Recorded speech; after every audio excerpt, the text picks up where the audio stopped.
Pemirsa petani kopi sejroning ngemargiang swaginanya nih sayuakti pindah ke Prawireng majeng Palemahan. Taruh kopi sani ke pertanian becik sideng wantu nyerep emisi karbon. Pindah ke pemidap-dap nampenin penglimbakang sasih utawi nature based solutions.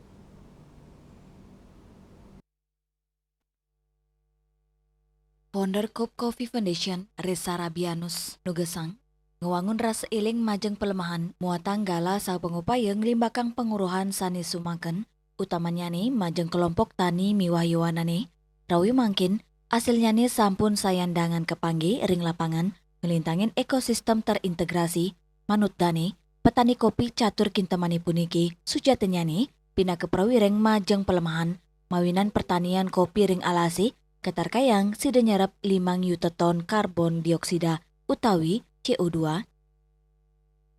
Kebutuhan sehari-hari sebenarnya mereka itu pahlawan lingkungan karena kegiatan mereka itu sebenarnya di dalam hutan kopi bisa menyerap emisi karbon. Nah, kegiatan inilah Cup Coffee Foundation ini bahasanya menjadi agregator atau menjadi mungkin bahasanya ketua kelompok, karena nggak mungkin kan petani, ratusan petani itu kumpulin data melakukan semuanya.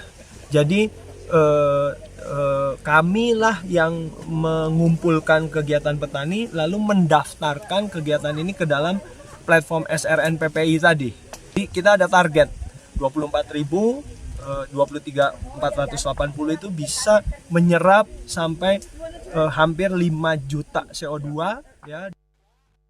Petani kopi Desa Catur, Madi Sukayana Mawasang, ring pemargin sistem pertanian organik, sampun membukti mawasana becik inggian majeng baga ekonomi, miwa kualitas hidup majeng para petani ini, sejeroning nincapang pikulian, saena sisan produksi, pekatan dane nelebang konsep zero waste, untuk ngolah produk sampingan, dados komoditas sane side ngasilang jina, sane rawe mangkin, sampun sayan kedautian keramane, usan mupu, kopi meolah oleh petani ne, yening wenten ampas kopi, kedadosang teh kopi, sanik limbakang ring supermarket ring kota.